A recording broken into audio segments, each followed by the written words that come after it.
Selamat malam Bapak-bapak. Malam. Mantap. Ah. Ya, hari ini kita kedatangan Mas Daniel nih. Kita dengan acara midang bareng Mas Daniel. Punten nih. Kula sampun deleng lingkungan Mambo kan ya masih perlu beberapa perbaikan.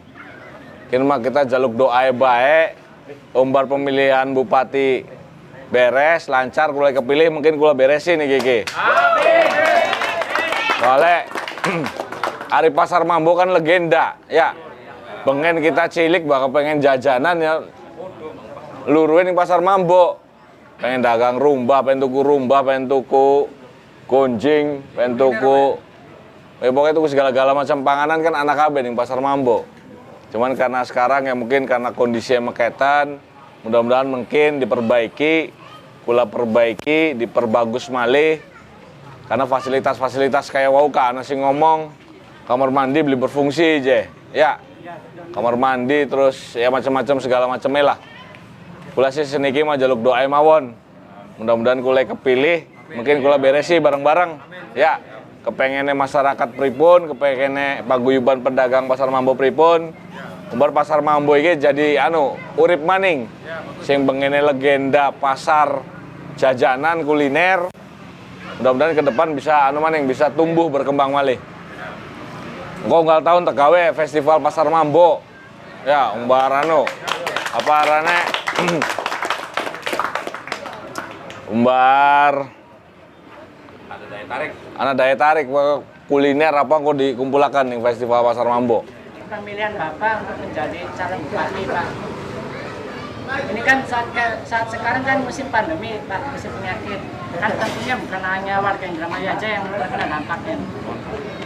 Kita sih sebenarnya untuk nanyakannya untuk jangka pendek dulu, Pak, ya, untuk saatnya sekarang. Apa langkah pertama Bapak ini, Pak, untuk masyarakat kelas menengah ke bawah gitu, utamanya untuk pedagang-pedagang UMKM, pelaku UMKM.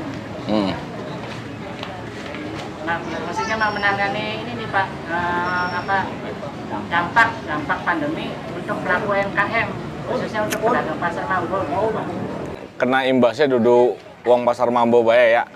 Semua orang juga duduk di Indonesia bae, duduk di Indramayu bae. Mau tekang Amerika, tekang Dindi gak kena. Karena ini memang pandemi wabah yang rata di seluruh dunia. Awalnya kan memang sepi. Lingkungan Pasar Mambo ini sepi. Harapannya dengan dibuka 2 jalur ini jadi rame. Kalau rame berarti meningkatkan pendapatan pedagang. Itu tujuan saya pertama itu kayak gitu. Ketika meningkatkan orang pendatang datang ke pasar berarti meningkatkan pendapatan. Termasuk salah satu juga upaya untuk para pedagang yang terkena imbas corona. Kan seperti itu ya. Terus kemudian selanjutnya pemerintah Indramayu ini kan ada bantuan-bantuan sosial yang sudah dijalankan, yang sudah disebar, bukan hanya pemerintah Indramayu, pemerintah provinsi juga ada, pemerintah pusat juga sudah membagi bansos.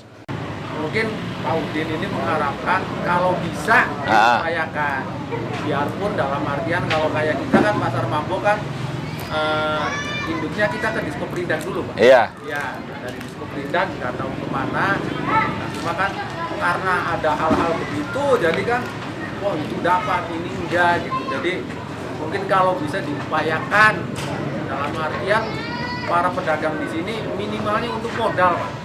Ari pengennya mau pemerintah gak KB pengen dibantu. Cuman kan anggaran pemerintah juga tidak semuanya bisa di-cover kan, anak keterbatasan anggaran. Sekarang skala prioritasnya memang yang masyarakat menengah ke bawah. Karena memang yang efek berasa langsung kan ya kuan. Sing mangan luru duit dinakian, gue mangan dinakian. Kan kuan sing ngerasakan imbas dari corona itu kan. Makanya sing dari prioritas ya kun dikit. Nah, mudah-mudahan nanti karena memang anggarannya ya, pemerintah kan beli terus anggarannya memang gede sing bisa mengcover semuanya. Kun bae kan dari anggaran pemerintah sekarang ini kan dari hasil refocusing sing mau kudu ning dalan, bangun dalan, ditarik nggo penanggulangan corona. Jadi makanya infrastruktur juga sekarang terhambat semuanya. Nah, mudah-mudahan kau mengharap karena memang ini kendalanya juga di seluruh Indonesia, di seluruh dunia. Mudah-mudahan mengharap rada mending, anggarannya Ana mencukupi. Nah, nanti ada untuk langkah-langkah lebih mengenai UMKM tersebut dan juga yang lainnya, masyarakat yang lain. Apa mana Indramayu Mas ya? Indramayu kan harus menghadapi pilkada. Pilkada juga kan biayanya besar. Terus kemudian masalah corona juga. Jadi APBD Indramayu juga kan tidak mungkin bisa mengcover semuanya. Makanya ini bertahap lah. Mana yang prioritas tinggi si masyarakat cilik, menengah ke bawah, itu yang jadi prioritas dan seperti itu. Itu tadi kembali lagi. Jadi gimana katanya Pak? Ini yang UMKM dalam artian pedagang pasar mampu ini mengharapkan. Oh iya, makanya kita evaluasi. Iya. Karena saya kan belum dari apa-apa gini. Masa belum dari bupati, kan belum ada kebijakan apa-apa di bidang eksekutif. Kita kan ini legislatif, maksudnya kewenangan untuk ini kan memang ada di eksekutif kan. Nanti kalau memang bantuan UMKM ini udah tepat sasaran, bisa kita lanjutkan. Langkah pertama pasti bantuan UMKM tersebut kepada pedagang-pedagang kecil. Itu langkah pertama pasti. Dari visi misi Bapak itu ada nggak Pak program untuk menciptakan lapangan kerja? Nah, target kita di visi misi kita nggak mungkin meninggalkan wilayah agraris karena Indramayu letak geografisnya mengarah ke wilayah agraris. Cuman kita juga akan mengarah ke wilayah industri. Kita udah bikin ada RT RW rencana tata ruang. Kita udah siapkan kawasan-kawasan industri. Ada sekitar 4.800 hektar. 4.800 hektar untuk kawasan industri. Kenapa kita bikin kawasan industri? Karena ning Subang wisana pelabuhan, kemudian di Majalengka ada Kertajati. Nah, ini target kita biar jadi kawasan industri itu besar. Karena akses keluar masuk barang ini ada di wilayah-wilayah dekat kita. Segitiga emasnya harusnya Indramayu yang dapat keuntungan adanya pelabuhan bari anai bandara. Makanya kita bikin Perda RT RW Perda untuk kawasan industri tanpa meninggalkan Indramayu sebagai wilayah agraris. Jadi ada juga Perda yang menetapkan lahan abadi untuk sawah, itu nggak mungkin ditinggalkan. Karena Indramayu ini kan sebagai produksi beras tertinggi di Indonesia, itu nggak boleh ditinggalkan. Tapi biar masyarakatnya juga tercipta lapangan kerja, kita ciptakan juga ada kawasan-kawasan untuk wilayah-wilayah perindustrian.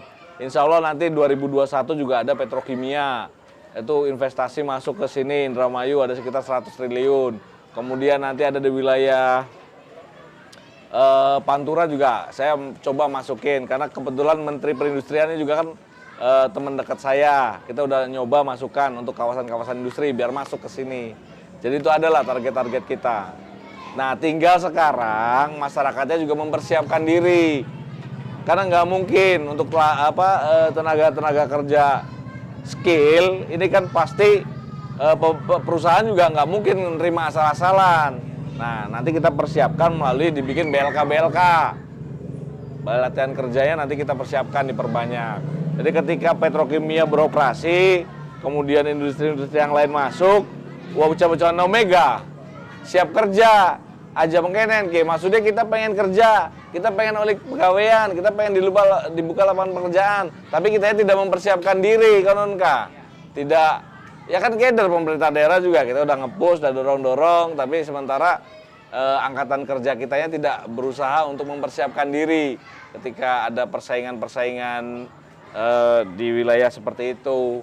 Jadi ya bocah Omega nanti kita push juga, umbar gelem rane. Ya ketika perusahaan siap, tenaga kerja juga siap konon ya. SDM-nya juga siap.